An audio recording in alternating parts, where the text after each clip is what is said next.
A lot of times people say, okay, so what do you eat with your healthy thin mentality? Okay, here it goes.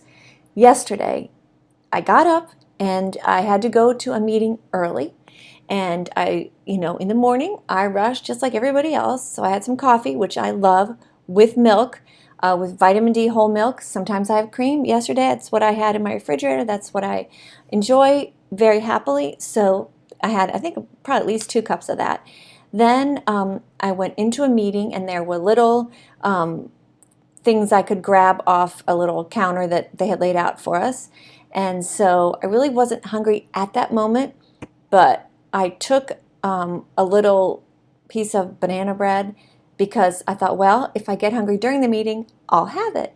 It's not that I was over analyzing, okay, what kind of food is this? It was just me going, okay, I'm going to go in this meeting and I don't want to be hungry when I'm sitting there. I'm not hungry now, so I'm not going to stuff it down, but I'm going to take it in with me. And if during this meeting I get hungry, I'm going to eat it. So I went in and the meeting dragged and dragged. So about an hour and a half or so into it, I ate it and I was so happy it was there. It wasn't a big deal, but there it was. And that's what I said, okay, I'm going to eat this now. Now, another thing you should know is that just because I got a piece of banana bread and it was available and I was hungry, doesn't mean I'm going to eat it all, because I don't like the outer crust part. So why would I, with a healthy thin mentality, eat the part I don't like just because it's there? When you develop your healthy thin mentality, you don't do things like eat things you don't like. You get picky and you say, well, I really like this inside moist part. For some reason, I just don't like the crust. So I didn't eat that part. I wasn't trying to save calories, but I'm not putting food into my body that I don't really like. So shortly after that, it was around 11 o'clock or something, and I was starting to get pretty hungry. So I went and back at the little station where there had been food earlier, it was still there. And there was some hard-boiled eggs on ice. Now you may say, wow, that's just so healthful. Well, yeah, but I didn't eat it because of that. I ate it because I know myself and I was hungry and I love salt and I put salt on those. And I know from experience it tides me over well. In other words, when you have a healthy thin mentality and you crave something, it's not like you completely turn your brain off, because you notice what makes you feel good after you eat. So where the brain comes in is kind of remembering what it felt like when you ate something. And I know for me that I generally feel pretty good after I have a hard-boiled egg or two, if I'm kind of hungry and I'm not really ready to sit down and eat a big meal. So long story short, I had 2 of them and they were great. Now you may be saying, well, great, look at your schedule. That's, you can eat whenever you want and blah, blah, blah. Well, right now that's true in my life, but it wasn't always this way, and you absolutely can go around that because it takes 2 seconds. Okay, it takes 15 seconds to eat. If you're really hungry and you just need something to calm your hunger down, you can have something with you, whether it's a handful of nuts or a cookie or something else you love, a little, whatever it is you love.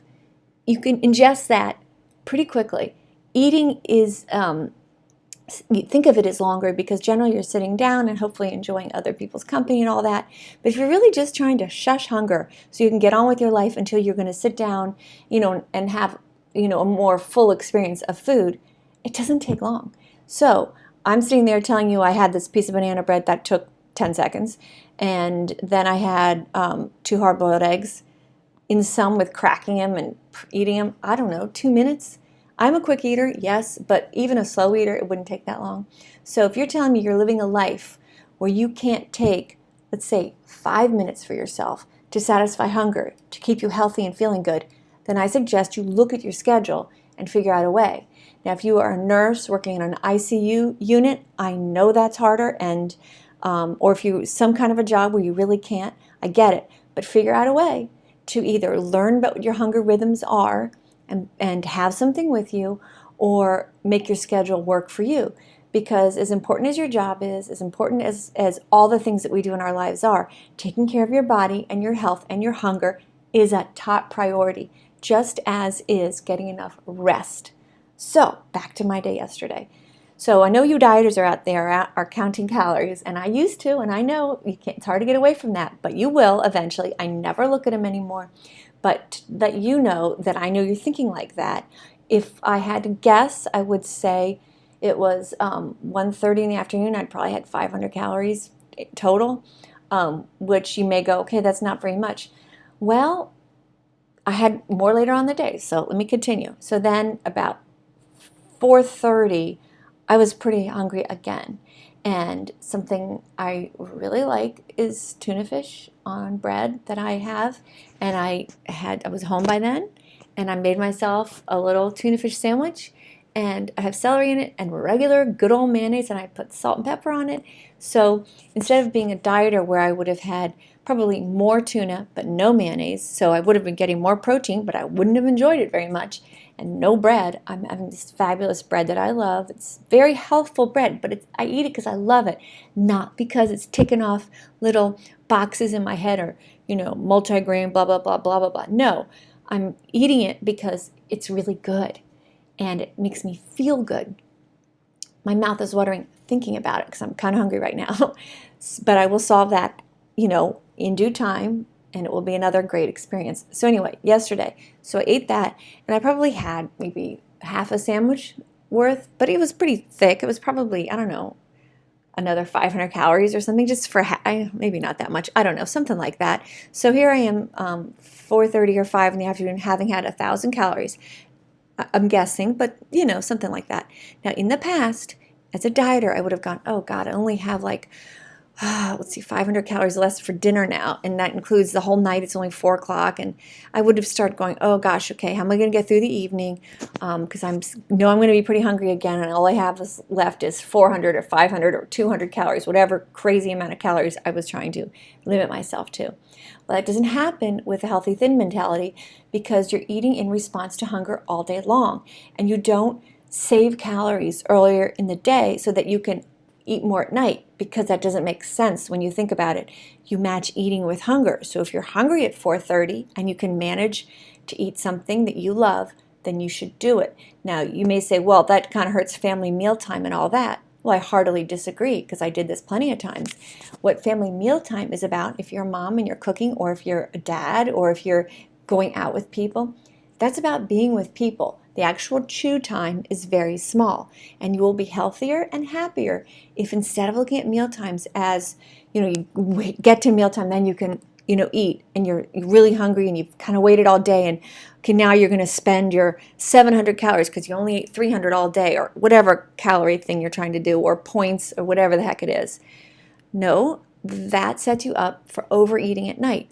If you calmly take care of your hunger all through the day, when dinner arrives, you're not panicked, you feel good, and if you're hungry, you eat, which generally I'm hungry again, 4:30, whatever it was, I ate that little bit. I went out to dinner last night, and if you would look at me eating dinner, you'd go, wow, she just really is eating so healthfully, and wow, that she must be on a big diet, or always be very careful. Because what I did was I went out, and first I had a beer, a regular full calorie whatever beer, because I like it.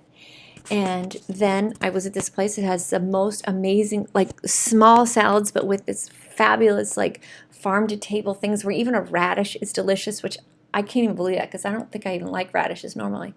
And this dressing that is so fantastic. I'm hungry right now again, so I'm like, oh, I think I want it again. But anyway, but it wasn't huge, and so I ate that, and I had this little piece of bread that came with it. And so my husband was going to order then entree, and I said, I would like another one of those salads. Now, I see, that's what a healthy thin mentality does for you.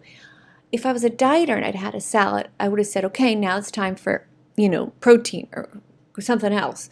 But in that moment, my body was going, oh, that was so good, give me more. And I don't judge it, and I don't say, wow, that's so healthful. It had nothing to do with that. It was because it's what I wanted. I'll do another one of these again soon, where you'll think what I ate was terrible, like not healthful, because it would have been too much sweets or too much fried something or whatever. But when you look at me yesterday, you would think, wow, well, that's really diety sounding. All she had was well, some banana bread and a couple eggs and tuna fish and bread and some salad. But it's just so different when you come at it with a healthy, thin mentality. It is not suffering. It is beautiful. It is freeing. I promise you, if I had seen me doing this video when I first began this ditching dieting and being a healthy, thin mentality eater, and that was in the year 2000, so quite a while ago, I would have said, yeah, right. So I understand that you don't believe me. But I also, please believe that there's no reason for me to tell you this if it's not true. This is my passion to promote this. I have a day job. I am trying to help others see the beauty and freedom in eating with a healthy, thin mentality. It is such a happier way to live, and you will have time for other way more deserving endeavors than worrying about your body's weight, your body's size, what clothes you fit in, how you're going to look at your reunion. All those things go away, and you are living your life in a body that you love, eating the food that you love, and eating healthfully. So even though I frequently say, if you crave a cookie or cookies or cake, whatever, just eat it, it's because that's your first step into it, and you have to stop demonizing food, whole food groups like sugar or fat or whatever, in order to get in touch with your wisdom, which will guide you to beautiful food choices designed specifically for you, by you. And there is nobody else in this world who can do that for you. So I do have a book available. It's on my website, but I have tons of blogs and other information out there. I'm just offering as many things out there as I possibly can to help release others from diet, prison, lifestyle, prison, over-exercising, over-dieting, and sucking the joy out of life. Bring the joy back, healthy, thin mentality. I promise the best gift you'll ever give yourself. Subscribe, like, share, and please comment. Let me know other things I can talk about to help you. Okay? Thank you. Hope to see you soon.